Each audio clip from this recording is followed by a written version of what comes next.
A very good evening and thank you for joining GBS News at 9. My name is Susan Nganga and our sign language interpreter tonight is Alan Kiama. We begin this bulletin where the Orange Democratic Movement today hosted a high-profile reception at its headquarters in Chungwa House, where the party leadership formally welcomed its victorious team from the recent by-elections. The event brought together senior officials, newly elected leaders and supporters, marking a moment of renewed unity and strategic direction for the party. Davis Karani with that report. Asanteni sana. Thank you, A party celebratory mood filled Chungwa House as ODM leader Honorable Oburu Odinga, flanked by top party officials, received the triumphant team whose victories have been hailed as strong reaffirmation of the party's grassroots support. Nataka kushukuru party yetu ya ODM kwa kuandaa hii function ndio waweze kucelebrate leaders wetu. I also want to congratulate our great party ODM for supporting me, for working with me through this journey. Singekuwa hapa kama chama ingeni support.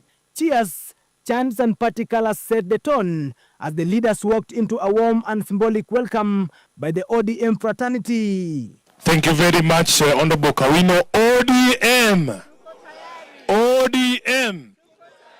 Addressing the gathering, Oburu praised the newly elected representatives for what he described as resilience, discipline, and unwavering belief in the party's agenda. Leo ni leo.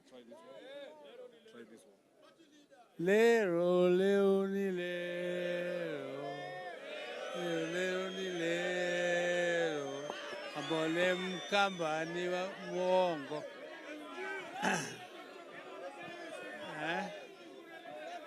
Abole mkamba ni mubei. This is a very, very brief occasion where we are congratulating our members of parliament, those elect who have succeeded in the just ended by elections. And we are also welcoming those who participated in the elections, who might not have won, but not winning is hiyo ni kuteleza, sio kuanguka. He said their victories were not just wins for ODM, but a reflection of Kenya's faith in progressive leadership and democratic values. So this broad-based arrangement succeeded in all the parliamentary seats that were there up for grabbing. But this is not a time for us to sleep. This is a time for us to work. This is a time for us to deliver. This is a time for us to strengthen our party. The new leaders were formally ushered into the party's folds, receiving guidance on the responsibilities ahead and expectations to uphold integrity, unity, and service delivery. The celebration also served as a strategy session with Secretary General Honorable Edwin Sifuna, urging the team to build stronger links with constituents and to work closely with the county and national party organs. He said the party is entering a new phase of consolidation as it prepares for bigger political battles ahead. Wapi makofi bana. Congratulations. Congratulations to the ODM family. Congratulations to the both of you for a hard-fought victory. Thank you very much. Davis Karani for GBS News, Chungwa House. Moving forward, President William Ruto has departed Nairobi for Washington, D.C., where he is expected to headline what is being described as a historic moment in Kenya-United States relations. The president's visit, which comes at a pivotal time for regional and global stability, will center on the signing of a landmark peace framework alongside high-level strategic talks aimed at strengthening political security and economic cooperation between the two nations. During his stay in Washington, President Ruto is scheduled to meet U.S. President Donald Trump and top American officials for discussions that will touch on counter-terrorism, regional peace support operation, trade expansion, and deeper technological collaboration. Key among the engagements is the anticipated peace deal designed to advance stability in conflict-affected regions. positioning Kenya as a crucial diplomatic bridge in global peace efforts. The visit also opens the door for strengthened investment flows, with conversation expected around infrastructure, digital innovation, climate resilience development, and youth economic opportunities, areas where Kenya continues to seek stronger international partnership.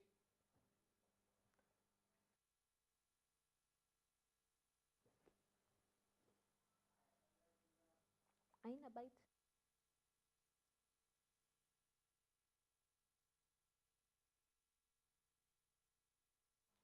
And before embarking on that visit, the president today received the Jukwaa la Usalama report at State House, Nairobi, a document capturing nationwide security concerns and fresh proposals to strengthen policing and community safety. The president has announced a series of sweeping reforms aimed at transforming Kenya's security operations. Excellency, in 3, 2, 1, and the launch of the report. President William Ruto has today received the much-anticipated Jukwaa la Usalama report at State House, Nairobi. We now have the report ready. The report, compiled following extensive county-level forums engaging over 60,000 participants, highlights key security challenges across Kenya, including crime, terrorism, and corruption. President Ruto, joined by Interior Cabinet Secretary Kipchumba Murkomen and senior officials, was briefed on vital recommendations aimed at reshaping security operations nationwide. And we had 48 Jukwaa la Usalama Forum, Your Excellency. Thanks to your leadership and guidance, I now have the privilege of having spoken, sat, listened to chiefs, assistant chiefs, village elders, OCSs in every part of our country, Your Excellency, including in Mandera, where we held 2 meetings, one in Mandera town and another one in Elwak. And it was a great privilege to sit and listen to the voices of these people. Among the president's directives are sweeping reforms to digitize police operations and enhance accountability, provision of new vehicles and technology for chiefs, expansion of the anti-narcotics units, and ambitious plans to build hundreds of new police stations and housing. Tuanzishe National Government Administration Police Unit to operationalize na askari wa kwanza 1860 wakuwe deployed. Tumekubali kama serikali ya kwamba tutajenga nyumba 17,500 katika awamu ya kwanza in the next 1 year for all our security personnel, wakiwemo watu wetu wa prisons, wakiwemo watu wetu wa polisi. Additional measures include stipends for village elders starting next year, increased civil registration centers, and new legislation to improve correctional services. Village elders, kwanza wote wapatiwe vitambulisho, wasajiliwe, watambulike kama ni watu wanaotufanyia kazi.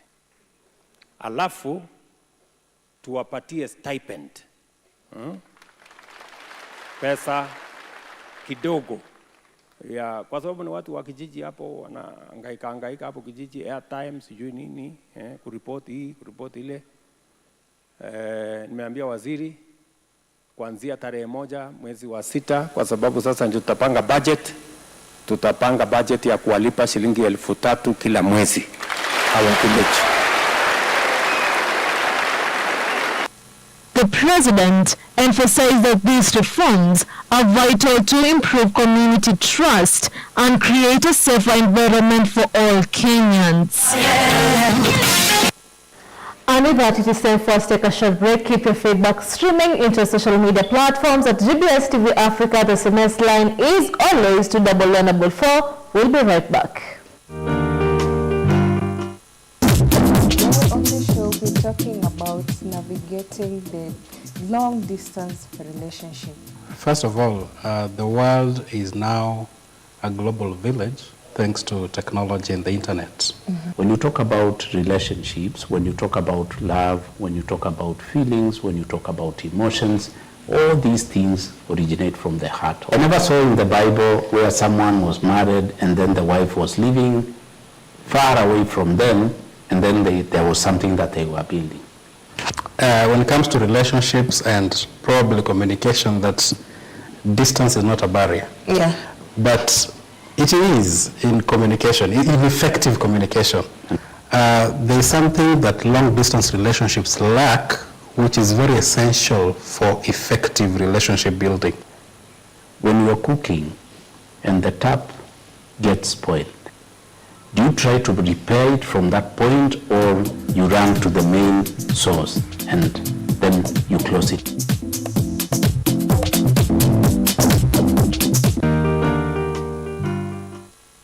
So today we are diving into a topic that has become rather popular right here in Kenya, the K-pop culture. I would say K-pop invokes creativity, like mega creativity. Mm-hmm. I have friends who are creative and you'll see, you've done that? And they're like, yeah.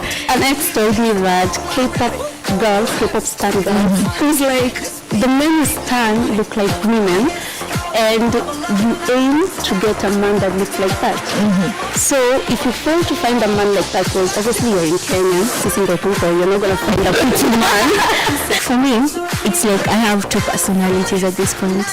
I have my normal life and I have my army life. Because when I get into my army life, it's just like a whole a community full of people who don't judge, people who accept you.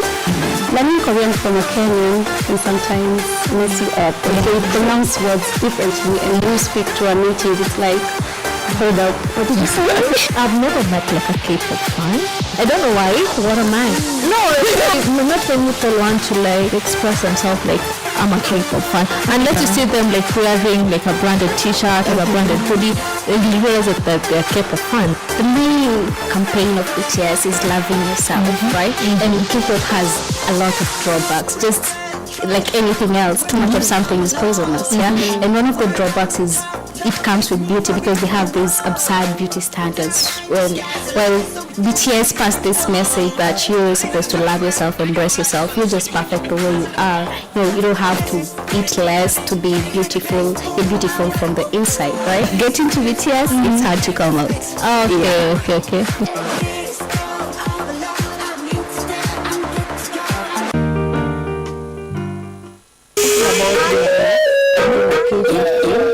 It is not just about wearing a crown or looking pretty on social media. Yeah. It is about how much you can impact the community. Yeah. What can you do with the title you hold? Actually, a young model in the industry. Okay. I started modeling this year in school. Oh. Actually, I used to go to International Youth Fellowship, where we had a modeling class. I used to study fashion and design, and we had a modeling class. So I am high fashion trained. Yeah. On Instagram, kelly.omuhaya. On TikTok, Miss Omuhaya.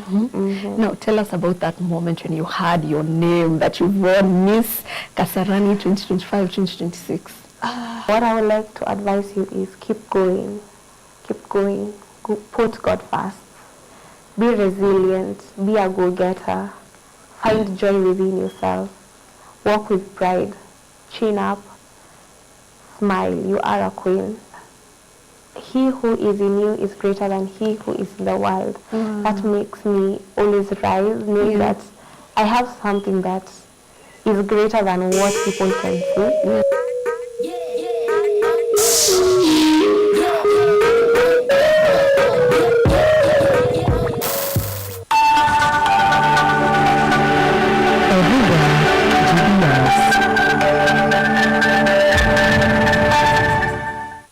Welcome back to the bulletin, and now to Education Matters. Students from Kachororoni and Gandini Primary Schools, Kilifi County, were today hosted at President William Ruto's Sugoi Farm in Eldoret, for an education tour. The students were taken through a farm tour by First Lady Rachel Ruto to learn different farming techniques in horticulture, poultry, and dairy farming.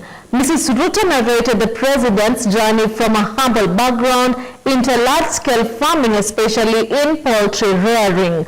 During the interaction, Mrs. Ruto encouraged the kids to put more efforts in school for a brighter future so that they can go back and transform their villages during the visit in Kilifi. Mrs. Ruto participated in initiatives aimed at empowering local community kitchen gardens. Initiative, she toured a model kitchen garden and launched the Women Economic Empowerment Program to boost household food security through sustainable agriculture. Through a Voice of Children initiative, she said the government and partners are working to provide a supportive environment that recognizes, protects, and fulfills the rights of every child.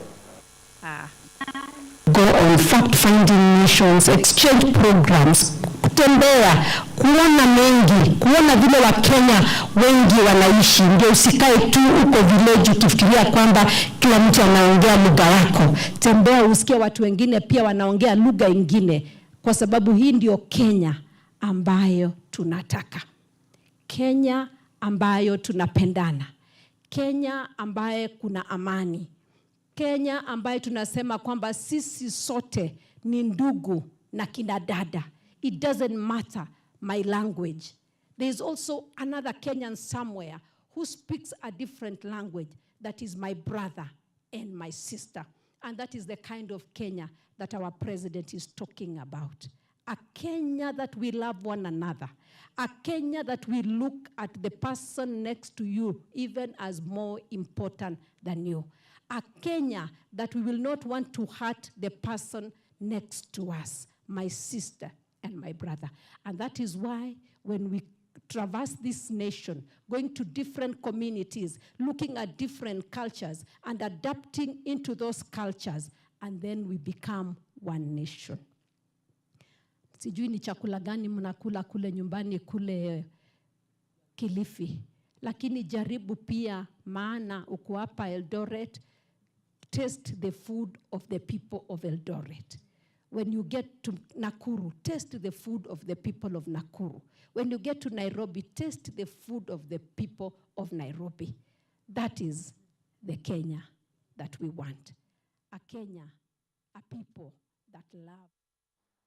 And now moving forward, Nairobi is hosting the 22nd East Africa Judges and Magistrate Conference, bringing together senior judicial officers, legal scholars, and justice sector stakeholders from across the region for high-level deliberations on strengthening cross-border cooperation, enhancing judicial independence, and modernizing court systems. The week-long gathering, widely viewed as a defining moment for the region's justice architecture, aims to chart a coordinated path towards more transparent, efficient, and people-centered judiciaries amid growing demands for fairer, faster, and more accessible dispute resolution mechanism across East Africa.